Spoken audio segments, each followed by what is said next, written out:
At first, Mario thought it was just stress, maybe a rough patch. But as months turned into years, her negativity became a daily storm cloud over their home. Mario tried everything: flowers, date nights, listening without judgment. But nothing seemed to ease the tension. She would lash out over the smallest things: a tool left on the kitchen counter, a late return from the garage, or even Ricardo's playful messes. "Do you even care about this family, Mario?" she'd yell, her voice echoing through the house. Mario endured her words in silence most of the time. He didn't want Ricardo to see them fighting. Instead, he poured his love and energy into his son. Ricardo was his light, a reminder of better days. They'd spend hours tinkering with Mario's old truck, playing soccer in the backyard, or just talking about life. Ricardo adored his father and often asked, "Why is Mom so mad all the time?" Mario never had an answer. The situation took a serious turn last year when Grace fainted in the kitchen. Mario rushed her to the hospital, heart pounding in fear. After hours of tests, the doctor delivered grim news. Grace had developed a heart condition. The doctor explained that stress and negativity were major contributors and urged Grace to adopt a more positive outlook. "Look, it's not just about medication, Mrs. Gonzalez," the doctor said firmly. "You need to make lifestyle changes, both physically and mentally. Let go of the negativity. It's harming your heart and your family." For a moment, Mario saw a flicker of vulnerability in Grace's eyes. She nodded quietly, but as the weeks passed, little changed. She would try. Mario could see that, but her anger and frustration always bubbled back to the surface. Mario tried to help her, encouraging her to find hobbies, see a counselor, or even join him and Ricardo for their backyard games. But Grace seemed trapped in her own cycle of resentment. Mario often found himself alone in the garage late at night, staring at an old photo of the three of them from a happier time.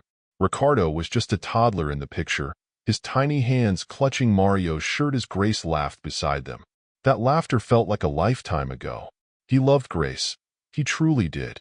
But he couldn't deny the toll her negativity was taking on their family. There were moments when he felt helpless, caught between his love for his wife and the need to protect Ricardo from the toxicity at home. He worried about how this environment would shape his son. One evening, as Mario tucked Ricardo into bed, his son looked up at him with wide, innocent eyes. "Dad," Ricardo whispered, "do you think Mom will ever be happy again?" Mario's chest tightened. He forced a smile and kissed Ricardo's forehead. "I hope so, Mijo. I really hope so." But deep down, Mario wasn't sure. He could fix engines, rebuild transmissions, and diagnose the trickiest car problems, but he didn't know how to fix Grace, or if she even wanted to be fixed. All he knew was that he had to keep going for Ricardo's sake. He'd keep showing up at the garage, finding solace in the rhythm of his work, and he'd keep being the father Ricardo needed. But as for Grace, Mario could only pray that one day she'd choose to let go of her anger and embrace the love that still surrounded her. The doctor called Mario a week later to discuss Grace's condition. "Her condition is a bit more serious than we think. She needs to start taking extra care, and you need to make sure that she does not get sudden shocks that may be fatal for her. That's exactly why I asked you to come alone for her reports." Mario had barely settled into his routine after the doctor's grim warning about Grace's heart condition. The weight of her fragile health and the doctor's advice to avoid shocking her hung heavy on his mind. As he drove home that evening, he rehearsed how he would approach Grace with kindness, hoping they could find a way to navigate her condition together. The sun was setting as he pulled into the driveway. The house was unusually quiet when he stepped inside, but the living room lights were on. Grace was sitting on the couch, her posture stiff. Across from her, with a smug expression on his face, sat José, Mario's boss. Mario frowned, sensing something was off. "Grace? José, what's going on?" Grace stood up, crossing her arms as if preparing for battle. Her voice was sharp but steady. "Mario, sit down. We need to talk." Mario didn't sit. He felt his chest tighten. "What's this about?" Grace took a deep breath, her expression hardening. "I filed for divorce. I'm leaving you." The words hit Mario like a freight train. He blinked, trying to process what she had just said. "What?" "I'm leaving you, Mario," she repeated. her tone cold and resolute. I've been seeing José for a while now. He's financially stable, successful, and he can give me the life I deserve. Also, he is better than you in bed. Mario stared at her, stunned into silence. José leaned back in the chair, his lips curling into a smirk. Grace continued as if she were trying to justify herself. I didn't want to hurt you anymore. That's why I'm telling you now, so you can move on. Mario's shock quickly morphed into a simmering anger. He chuckled bitterly, shaking his head. You didn't want to hurt me anymore? Well, Grace, that's real noble of you. You're practically a saint. Maybe the Vatican should canonize you. Grace glared at him, her expression darkening. Don't be sarcastic, Mario. I'm trying to do this the right way. Mario's gaze shifted to José, who was leaning forward now, as if eager to see how Mario would react. Mario smiled a sharp, humorless grin. José, congratulations, man. You're getting a real gem here. Good luck. You're going to need it. José opened his mouth to speak, but Mario raised a hand, cutting him off. He turned back to Grace, his tone now icy and deliberate. You want to marry José? Fine. But here's the deal. No alimony, and I get full custody of Ricardo. No negotiations. Grace's eyes widened, and for a moment, she hesitated. Full custody? Yes, Mario said firmly. You want a new life with José? Go ahead. But Ricardo stays with me. You're the one walking out on this family. You don't get to drag him into your mess.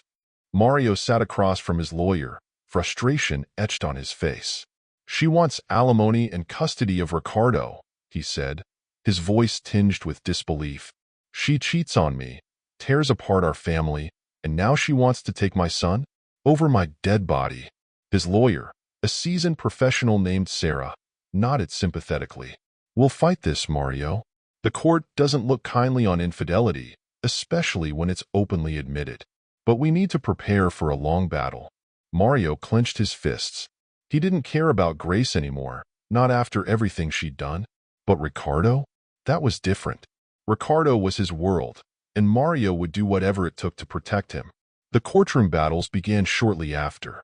Grace was relentless, insisting on alimony and custody of Ricardo. Mario, on the other hand, wasn't going to make this easy.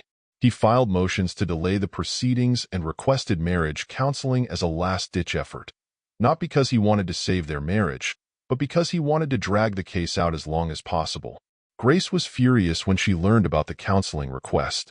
You don't even want to fix this marriage, Mario, she hissed during one of their court-mandated sessions. Mario leaned back in his chair, arms crossed. You're right, Grace. I don't. But the court thinks we should try, so here we are.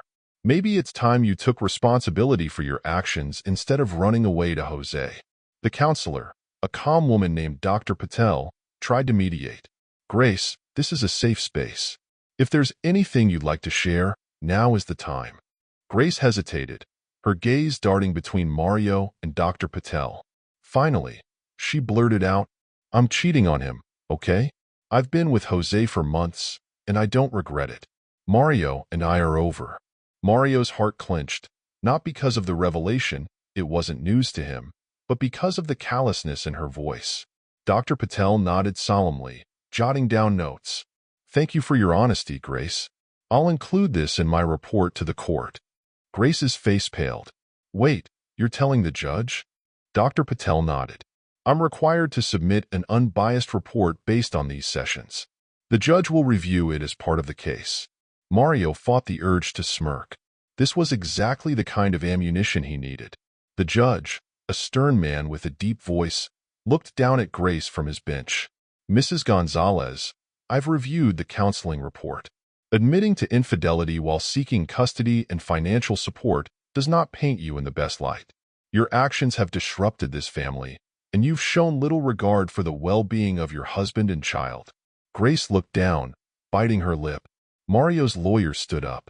Your Honor, my client is willing to grant a divorce on the condition that there is no alimony and that he is awarded full custody of Ricardo. The judge glanced at Mario, then back at Grace. Mrs. Gonzalez, do you have anything to say? Grace lifted her chin, defiance flashing in her eyes. Ricardo is my son. He belongs with me. I won't let Mario take him from me." The judge sighed, rubbing his temples. "Mr. Gonzalez, while I sympathize with your position, family law prioritizes the child's relationship with their mother unless there is overwhelming evidence to suggest otherwise. Therefore, I am granting Mrs. Gonzalez full custody. There will be no alimony awarded." Mario's heart sank. He clenched his jaw, forcing himself to remain calm as the gavel struck. Outside the courthouse, Grace approached Mario with a smug smile. "Guess you didn't get what you wanted, did you?"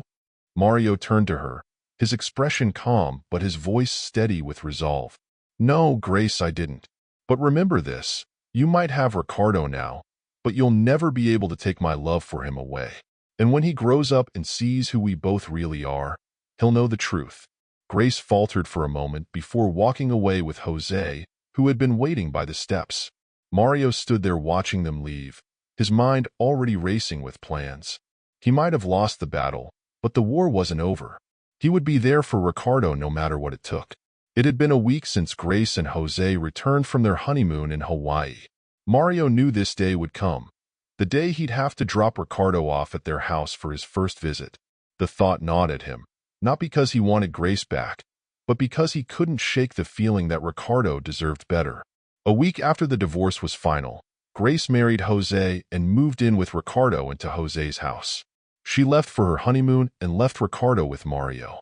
A week later, the drive to their house was quiet. Ricardo sat in the back seat holding his favorite action figure. Mario glanced at him through the rearview mirror, his heart heavy.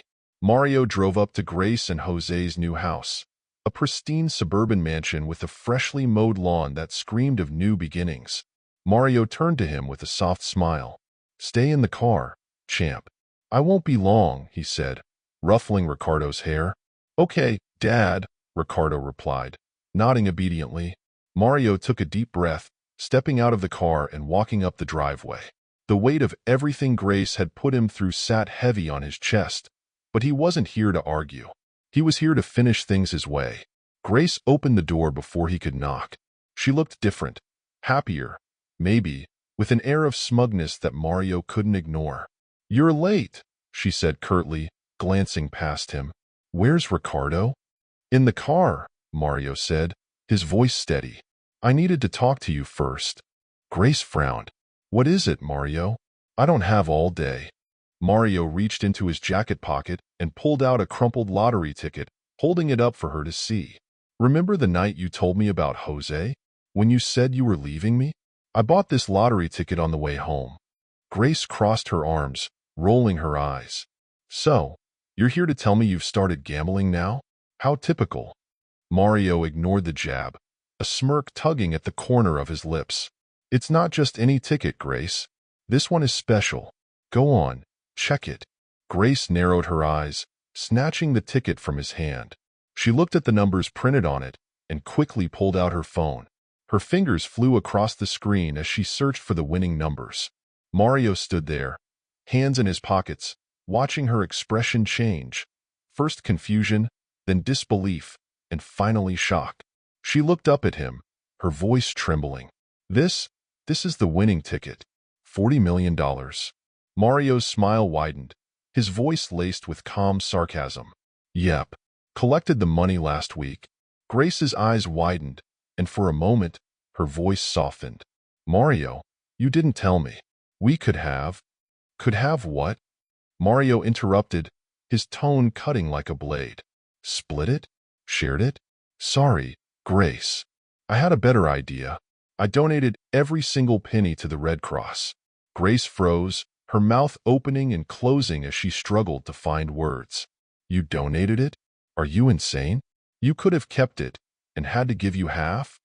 Mario finished for her, his voice calm but sharp. "No thanks. I'd rather see that money do some good than let you or José touch a dime of it." Her face drained of color. "You're bluffing. You didn't actually."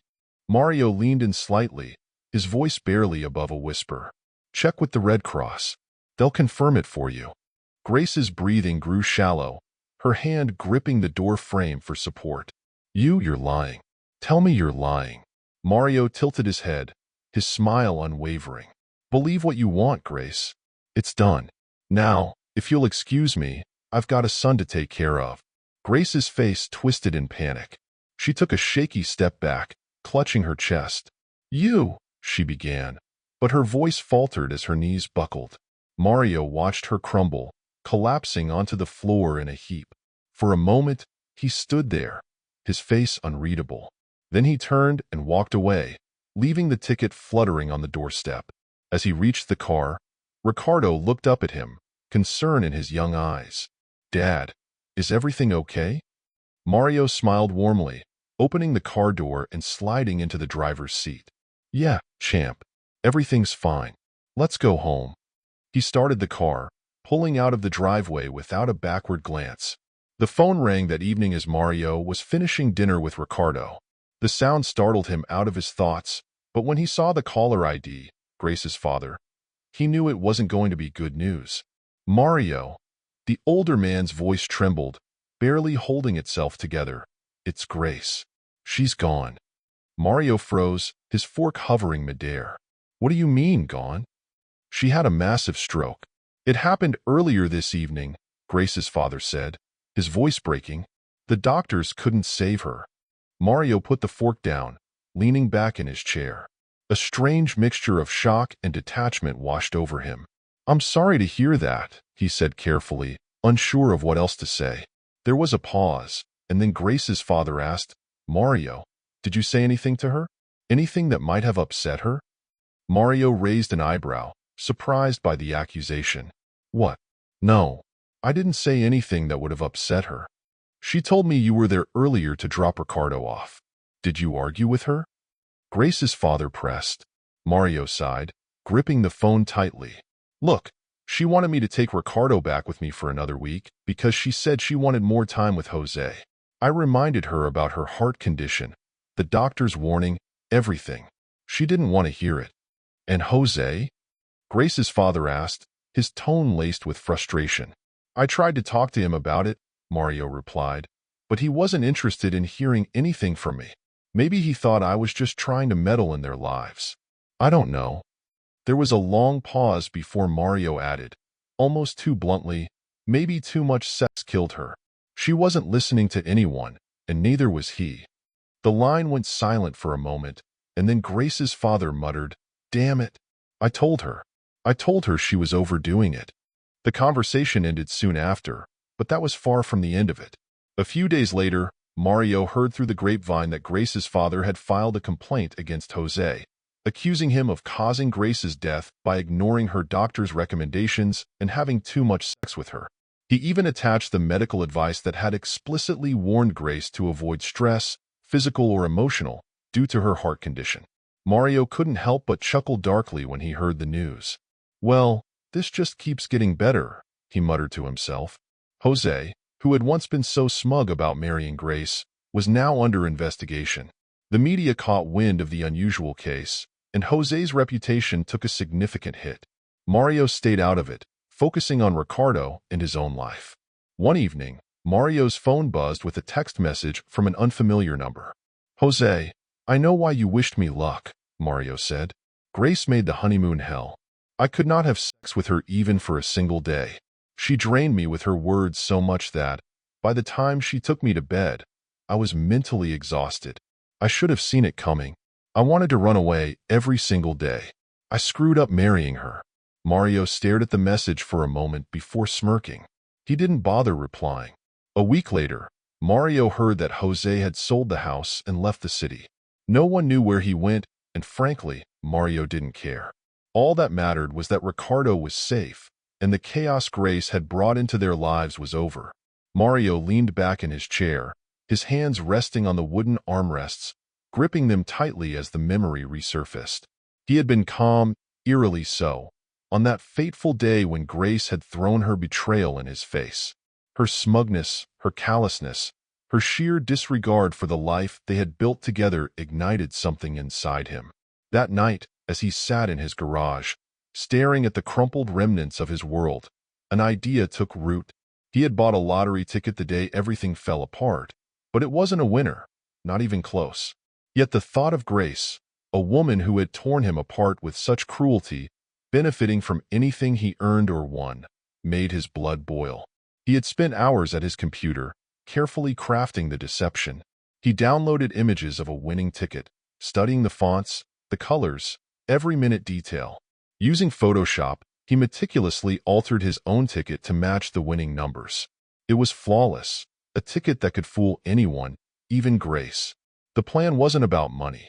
It was about something deeper, something darker. Mario replayed that scene in his mind. The way he had waved the ticket in front of her, like a magician revealing the final act of an illusion. He remembered the way her expression had shifted from irritation to shock and then to pure disbelief. She had fumbled for her phone, her fingers trembling as she checked the numbers online. Her face had turned pale as she stared at the screen, how she clutched her chest, and how she collapsed on the ground, and how effortlessly he walked away from her without a hint of pity or remorse. Mario exhaled deeply, running a hand over his face. He had known her heart condition was precarious. He had known the shock could kill her. And yet, in that moment, as she lay on the floor, he hadn't felt guilt. He had felt free. Was it wrong? The question lingered in the air, but Mario didn't dwell on it for long. Grace's choices had destroyed their family, had hurt their son, and had nearly broken him. Her death, while tragic, was the culmination of her own actions, or at least, that's what he told himself. He looked out at Ricardo, who was now drawing pictures with chalk on the driveway. The boy deserved a peaceful, happy life, free from the chaos his mother had brought into their home. For Mario, the ticket had been nothing more than a tool, a final act to sever the toxic hold Grace had on their lives. And now, with her gone and José out of the picture, Mario felt like he could finally breathe again. He stood up, walking over to Ricardo and ruffling the boy's hair. "Come on, champ," he said with a smile. "Let's go get some ice cream." As they drove off, Mario glanced at his son in the rearview mirror. This time, he wasn't just moving forward. He was leaving the past behind for good.